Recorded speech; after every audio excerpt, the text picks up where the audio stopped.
11. Lust. Babylon. This trump was formerly called strength. But it implies far more than strength in the ordinary sense of the word. Technical analysis shows that the path corresponding to the card is not the strength of Jedra, but the influence from Chst upon Jedra, the path balanced both vertically and horizontally on the tree of life, see diagram. For this reason it has been thought better to change the traditional title.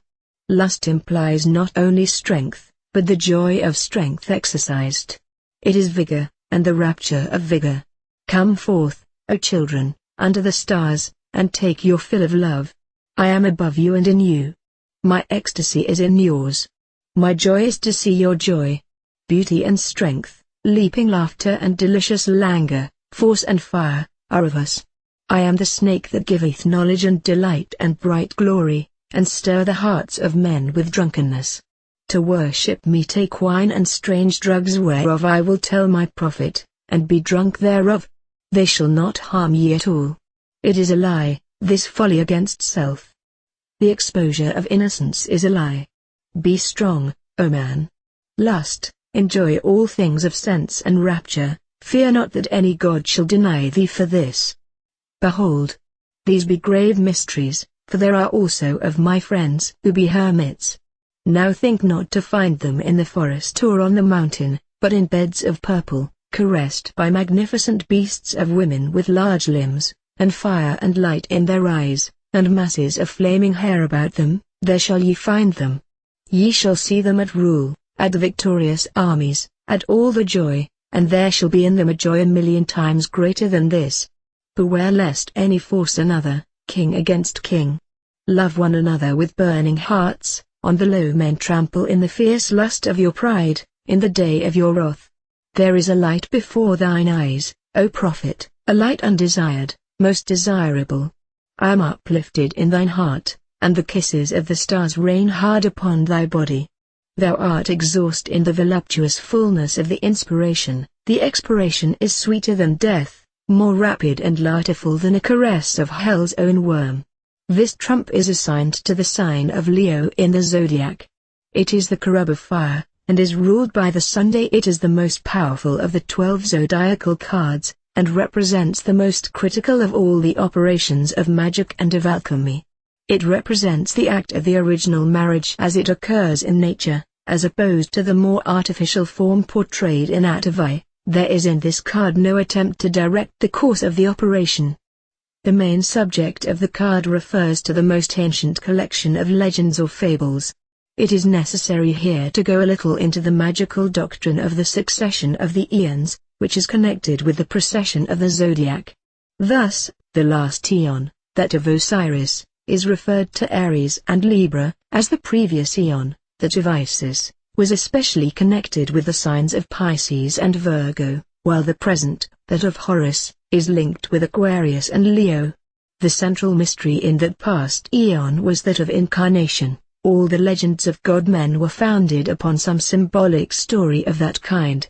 The essential of all such stories was to deny human fatherhood to the hero or god-man. In most cases, the father is stated to be a god in some animal form, the animal being chosen in accordance with the qualities that the authors of the cult wished to see reproduced in the child. Thus, Romulus and Remus were twins begotten upon a virgin by the god Mars, and they were suckled by a wolf. On this the whole magical formula of the city Rome was founded. Reference has already been made in this essay to the legends of Hermes and Dionysus. The father of Gautama Buddha was said to be an elephant with 6 tusks, appearing to his mother in a dream. There is also the legend of the Holy Ghost in the form of a dove, impregnating the Virgin Mary. There is here a reference to the dove of Noah's Ark, bringing glad tidings of the salvation of the world from the waters. The dwellers in the ark are the fetus, the waters the amniotic fluid. Similar fables are to be found in every religion of the Aeon of Osiris. It is the typical formula of the dying god. In this card, therefore, appears the legend of the woman and the lion, or rather lion-serpent. This card is attributed to the letter Death, which means a serpent. The seers in the early days of the Aeon of Osiris foresaw the manifestation of this coming Aeon in which we now live, and they regarded it with intense horror and fear, not understanding the procession of the eons, and regarding every change as catastrophe. This is the real interpretation of, and the reason for, the diatribes against the beast and the Scarlet Woman in the 13, 17 and 18th chapters of the Apocalypse. But on the Tree of Life, the path of Jaimal, the moon, descending from the highest, cuts the path of Thoth, Leo, the house of the sun, so that the woman in the card may be regarded as a form of the moon, very fully illuminated by the sun, and intimately united with him in such wise as to produce, incarnate in human form, the representative or representatives of the Lord of the Eon. She rides astride the beast, in her left hand she holds the reins, representing the passion which unites them. In her right she holds aloft the cup, the Holy Grail aflame with love and death. In this cup are mingled the elements of the sacrament of the Eon. The Book of Lies devotes one chapter to this symbol. War at a Blossom. 7 are the veils of the dancing girl in the harem of it. 7 are the names, and 7 are the lamps beside her bed. 7 eunuchs guard her with drawn swords, no man may come nigh unto her. In her wine cup are 7 streams of the blood of the 7 spirits of God. 7 are the heads of the beast whereon she rideth. The head of an angel, the head of a saint, the head of a poet, the head of an adulterous woman, the head of a man of valor, the head of a satyr, and the head of a lion serpent. 7 letters hath her holiest name, and it is. This is the seal upon the ring that is on the forefinger of it, and it is the seal upon the tombs of them whom she hath slain.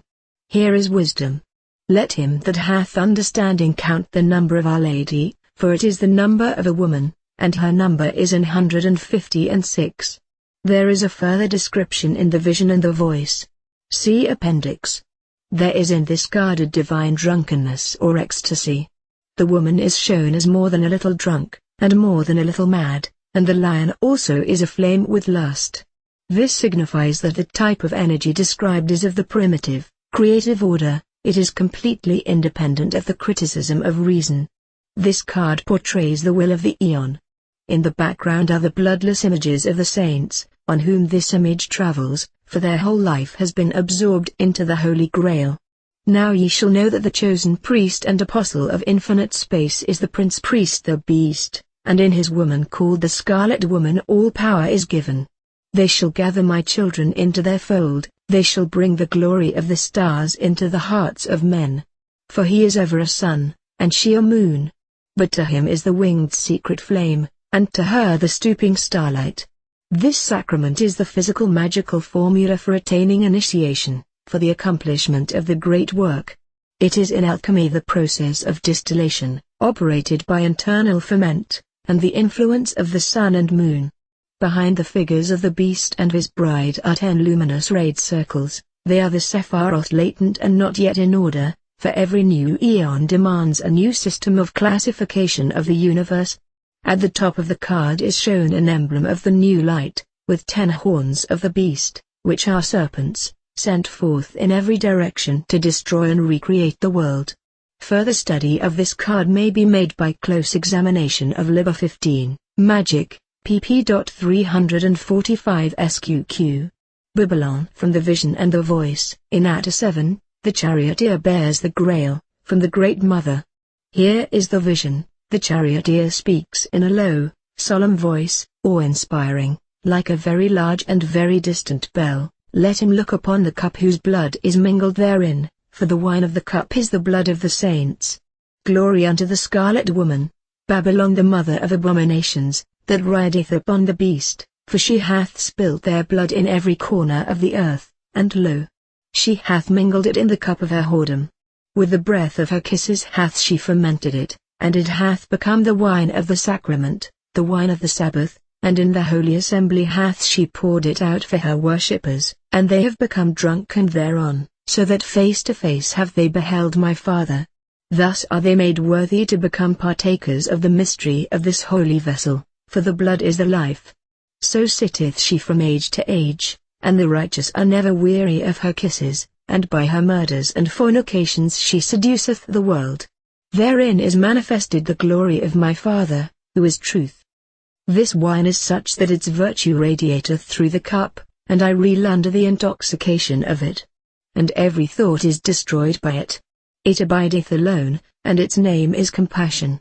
I understand by compassion the sacrament of suffering, partaken of by the true worshippers of the highest. And it is an ecstasy in which there is no trace of pain. Its passivity, equals passion, is like the giving up of the self to the beloved. The voice continues, this is the mystery of Babylon, the mother of abominations, and this is the mystery of her adulteries. The doctrine here set forth is identical with that of the whole mystery of perfection, understanding itself through experience of all possible imperfection, as explained elsewhere in this essay, for she hath yielded up herself to everything that liveth, and hath become a partaker in its mystery. And because she hath made herself the servant of each, therefore is she become the mistress of all. Not as yet canst thou comprehend her glory. Beautiful art thou, O Babylon, and desirable, for thou hast given thyself to everything that liveth, and thy weakness hath subdued their strength. For in that union thou didst understand. Therefore art thou called understanding, O Babylon, Lady of the Night. This is that which is written, O my God, in one last rapture let me attain to the union with the many. For she is love, and her love is one, and she hath divided the one love into infinite loves, and each love is one, and equal with the one, and therefore is she passed from the assembly and the law and the enlightenment unto the anarchy of solitude and darkness. Forever thus must she veil the brilliance of herself. O Babylon, Babylon, thou mighty mother, that ridest upon the crowned beast, let me be drunken upon the wine of thy fornications, let thy kisses wanton me unto death, that even I, thy cup-bearer, may understand. Now, through the ruddy glow of the cup, I may perceive far above, and infinitely great, the vision of Babylon. And the beast whereon she rideth is the lord of the city of the pyramids, that I beheld in the 14th Ethyre. Now that is gone in the glow of the cup, and the angel saith, not as yet mayest thou understand the mystery of the beast, for it pertaineth not unto the mystery of this air, and few that are new born unto understanding are capable thereof. The cup glows ever brighter and fierier. All my sense is unsteady, being smitten with ecstasy. And the angel saith, blessed are the saints, that their blood is mingled in the cup, and can never be separate any more. For Babylon the beautiful, the mother of abominations, hath sworn by her holy Ctes, whereof every point is a pang, that she will not rest from her adulteries until the blood of everything that liveth is gathered therein, and the wine thereof laid up and matured and consecrated, and worthy to gladden the heart of my father. For my father is weary with the stress of eld, and cometh not to her bed. Yet shall this perfect wine be the quintessence, and the elixir, and by the draught thereof shall he renew his youth, and so shall it be eternally, as age by age the worlds do dissolve and change, and the universe unfoldeth itself as a rose, and shutteth itself up as the cross that is bent into the cube. And this is the comedy of Pan, that is played at night in the thick forest. And this is the mystery of Dionysus Zagreus, that is celebrated upon the holy mountain of Ctaion. And this is the secret of the Brothers of the Rosy Cross, and this is the heart of the ritual that is accomplished in the vault of the adepts that is hidden in the mountain of the caverns, even their holy mountain Abignus. And this is the meaning of the supper of the Passover, the spilling of the blood of the Lamb being a ritual of the Dark Brothers, for they have sealed up the pylon with blood, lest the angel of death should enter therein. Thus do they shut themselves off from the company of the saints. Thus do they keep themselves from compassion and from understanding. Accursed are they, for they shut up their blood in their heart. They keep themselves from the kisses of my mother Babylon, and in their lonely fortresses they pray to the false moon. And they bind themselves together with an oath, and with a great curse. And of their malice they conspire together, and they have power, and mastery, and in their cauldrons do they brew the harsh wine of delusion, mingled with the poison of their selfishness. Thus they make war upon the Holy One, sending forth their delusion upon men, and upon everything that liveth. So that their false compassion is called compassion, and their false understanding is called understanding, for this is their most potent spell. Yet of their own poison do they perish, and in their lonely fortresses shall they be eaten up by time that hath cheated them to serve him, and by the mighty devil Karansn, their master, whose name is the second death, for the blood that they have sprinkled on their pylon, that is a bar against the angel death, is the key by which he entereth in.